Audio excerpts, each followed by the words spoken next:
Is the watermelon a little sweeter after 600 miles?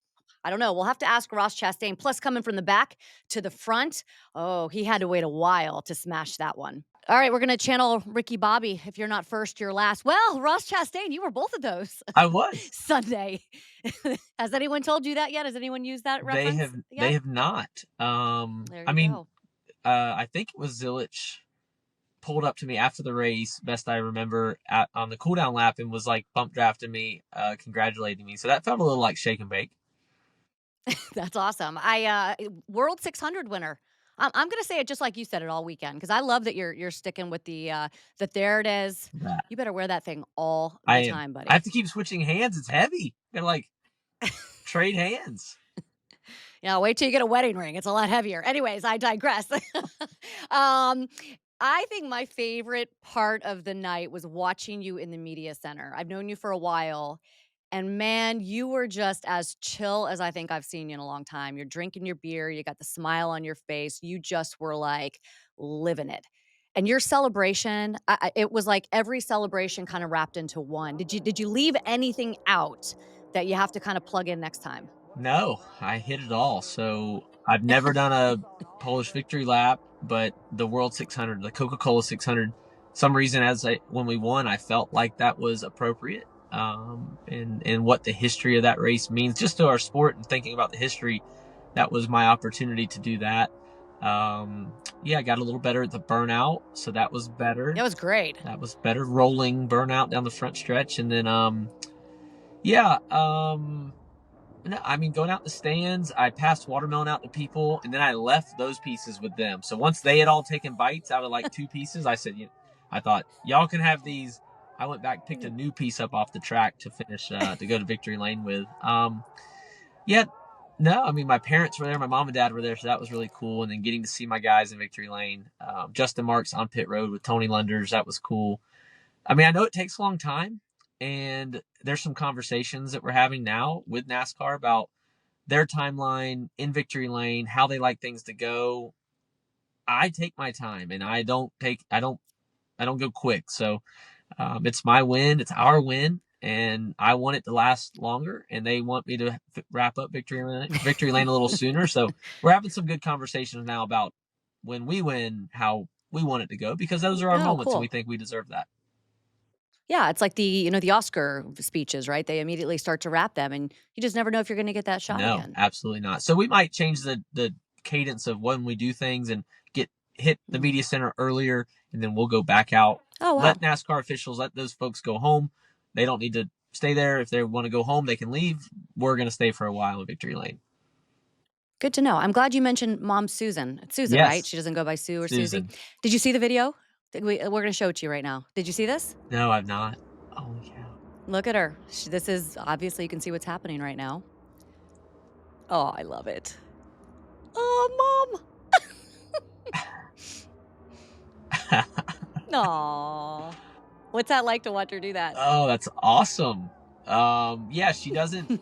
She's not in the spotlight much. She just roams around in hoodie and backpack, and yeah, just cuts up watermelon for everybody is what she's doing most of the time. So Oh. definitely cool that mom and dad were both there. They've been at other wins, but yeah, it was really special. Give her a hug, give both of them a hug in victory lane. But no, that was the first time I seen that. That's awesome. I love it. I got boys, so I know the bond between mom and boys is something special. So call your mom after this interview for sure. Tell her you saw She's that still in town, so I'm gonna see her tonight. video. Awesome. Buy her dinner and maybe some watermelon. All right. Okay. So I know you said in the media center that it had not set in yet that you are the winner of the World 600 Coke 600 Crown Jewel, whatever you want to call it today. Has it set in yet? 2 days later? The Coke 600 has set in. Yes, I got to speak to the shop. The Coke machine got delivered. The ring has been on the hand, alternating hands ever since. Marcus gave it to me up in our champagne toast up in the club up above the track. But yeah, a 10 a.m. flight Monday morning that I stayed up all night and caught the flight. Got driven to the airport and went and saw the Moose fraternity up in Milwaukee. Got to see a lot of friends there. Oh, cool. Yeah, that was cool. So yeah, it's sunk in now. Trophies at the shop, and yeah, yes, ma'am. We laughed about you starting last, and obviously it's a long race. Anytime anyone asks me like, "Hey, can they start in the back if they have the" yes, it's a long race. We know that anything can happen in 600 miles. But were you surprised at the speed that you had in a backup car? And I'm not kind of like discrediting what your guys can do, but obviously it's a backup for a reason. So what did you think when you got in that car? Well, the Saturday effort was amazing. That was the single Amazing. single best car that I've ever had unloading in practice. It was, and then we blew Oh a boy. tire, and so we when we went back to the shop, when NASCAR said go to a back, I'll say backup, but I use that term. I don't think it really applies in Gen 7 era of our sport because one, we're at home, so we went to the shop. We didn't have a Right. second car in the hauler, so we grabbed a chassis and a body that was sitting on the shop floor up on casters, and they rolled it over and they started assembling it identical to the way they'd built the first one. So the frames now are the same within Mhm. tolerance. They do have to shim the suspension a little bit. Every frame measures a little different. So they got the offsets for that, measuring because the frames are all measured when we bring them in the shop.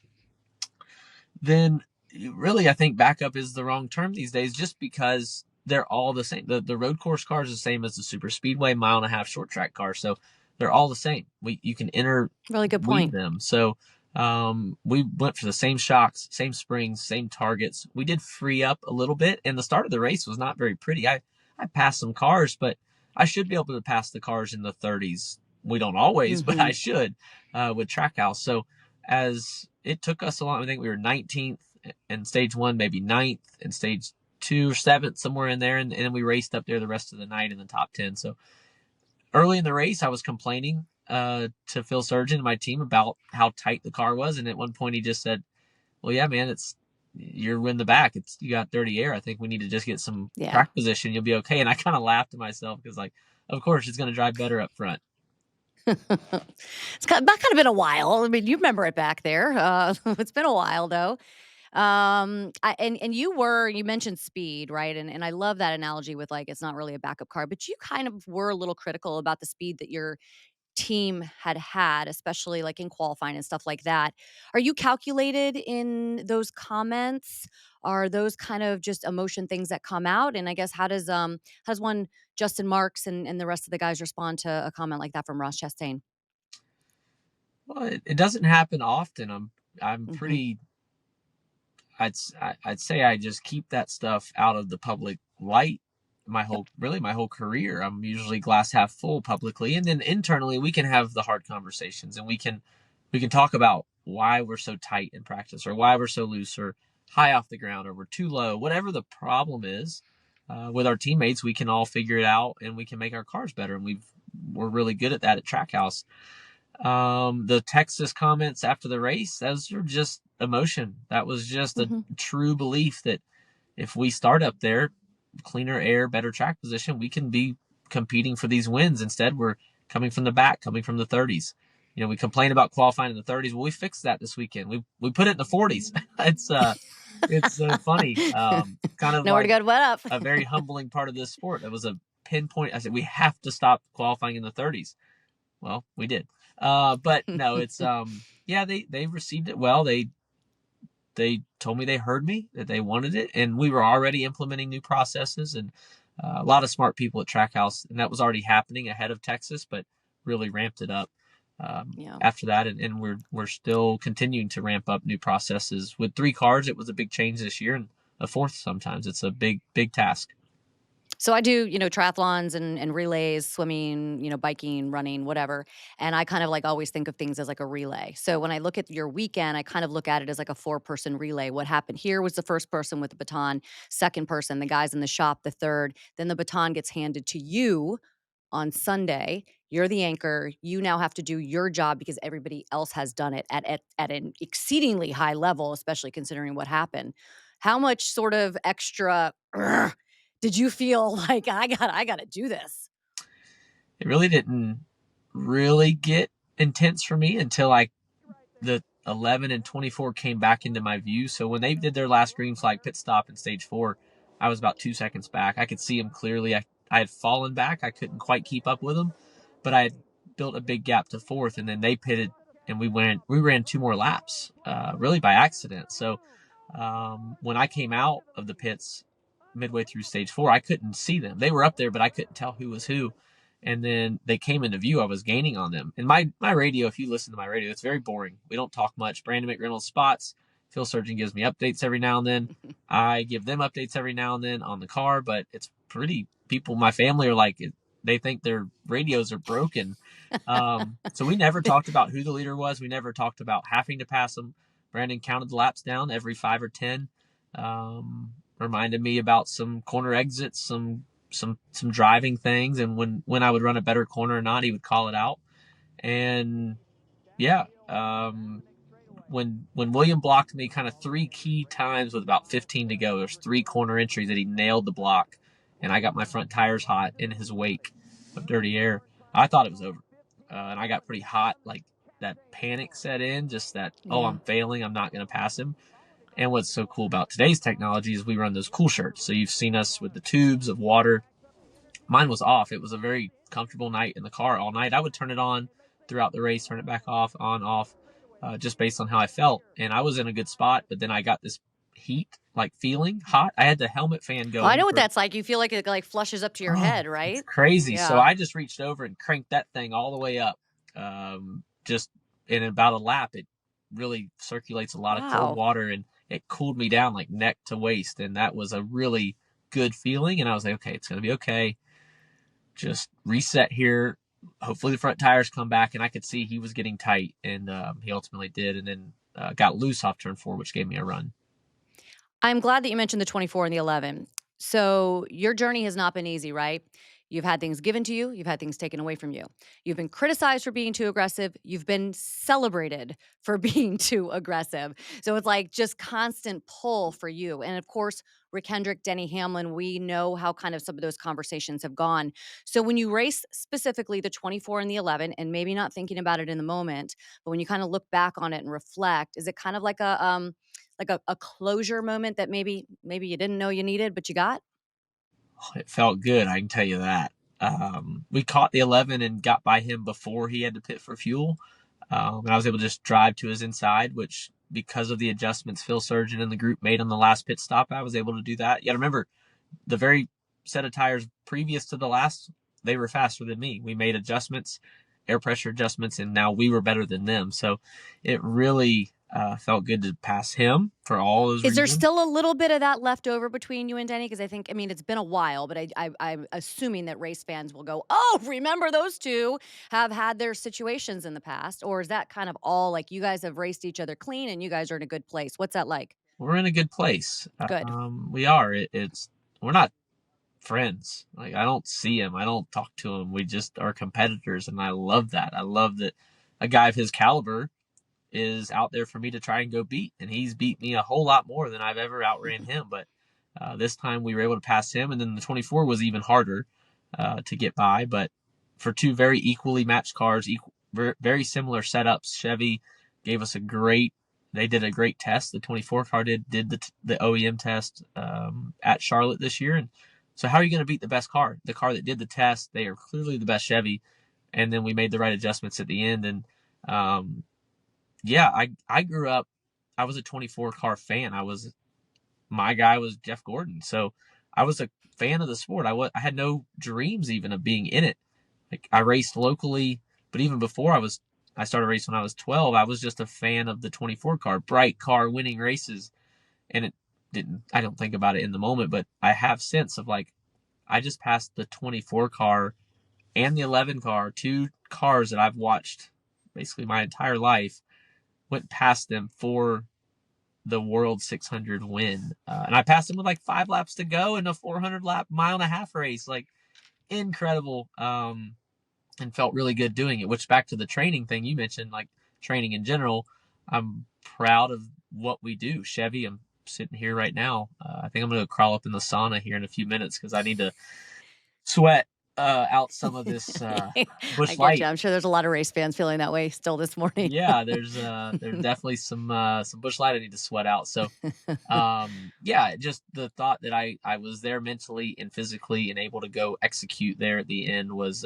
something I'm really proud of, because it wasn't always the case. I used to get really tired, have a lot of back pain and shoulder pain and weakness in even truck races, which are way shorter. and now I can double and triple up and run 600 miles and feel as good at the end as I did at the beginning. I know you're putting in a lot of work physically, and, you did it, for a long time because we mentioned you starting in the back of the field. That's our straight talk, straight stat. First time a driver started last and won a race since 1969. That's, pretty impressive, and it's a long one, so you have to do it for a very long period of time. I mentioned to you before we came on that the group I brought to the race, might have had something to do with your win. I'll tell you why. So I brought the Charlotte Hornets head coach, president of basketball operations, and some of their guests. First time they've ever been at a race, and we spent some time with Justin in the one hauler. We spent about 30 minutes in the one hauler. We had a chance to kind of like look around, and Sean Pete talk to them about like everything that goes into the crew. And we were in there for a really long time. And actually, I was at Trackhouse Racing for the very first time on Friday. I almost bought a Ross Chastain shirt, which I would have been wearing today because I was like, those are some really cool shirts. Just trying to sell some merch for you, but they're really cool shirts. So I celebrated as well for you for your victory. Take a look at this and tell me what you think. I got my hat stolen too, Well, that makes two of us on the but hat front. Great form on I the had to have my watermelon son do it. smash. Oh, can we see that one more time so that if we could get that? Is it good form? That was good form on the watermelon smash. It was yellow though, so when it broke open, Ross, someone was like, "That's not a watermelon." Did you eat any of it? No, I didn't. But it's a yellow watermelon, right? Like it's a Florida yellow watermelon, or Sure, it's a watermelon. sure. Did you know it was You yellow when you bought it? No, there was 3 of them at Publix. I grabbed the first one that looked like it was the smallest and might break the easiest. I had no idea what They color it was. I I just how look do at the they outside. It looked like a watermelon. how do they accidentally sell yellow? I've never seen one in actually like a grocery store. I've never seen yellow. Really? No, only There you go. yeah. The Publix in Huntersville. You can go pick one up. Okay. I'm going to let you go. We've kept you long enough. Congratulations, and congratulations as well to the family of late Army Specialist Kevin McCrae. I would be remiss not to mention that family who was on the front of your car. This was so much more than just a race. This was for him as well. Yeah, it was for his family. Allie is her sister, brother, and mom, wife of Mr. McCrae. That was really cool. Their first race ever, and they got to go to Victory Lane and gave me the picture pre-race, and he rode with me in the car, and then we win. That was really special. Allie's a Folds of Honor scholarship recipient, so her 4-year degree came through Folds of Honor.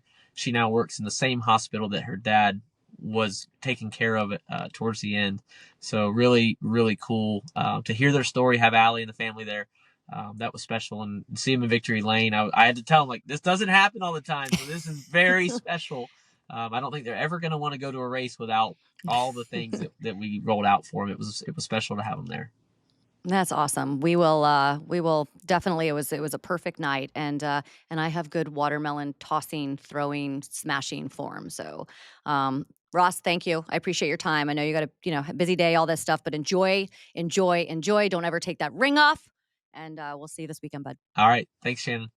Time now for best day ever. And again, I know that I've done this before. It's not self serving, it's just what it is. But best day ever goes to me because I was able to bring some folks from the Charlotte Hornets to the racetrack on Sunday. They had never been to a race before. Coach Charles Lee, Jeff Peterson, a couple other folks, their guests. And it was a spectacular time. I have to thank Scott Cooper and Colette at the Speedway who made this happen.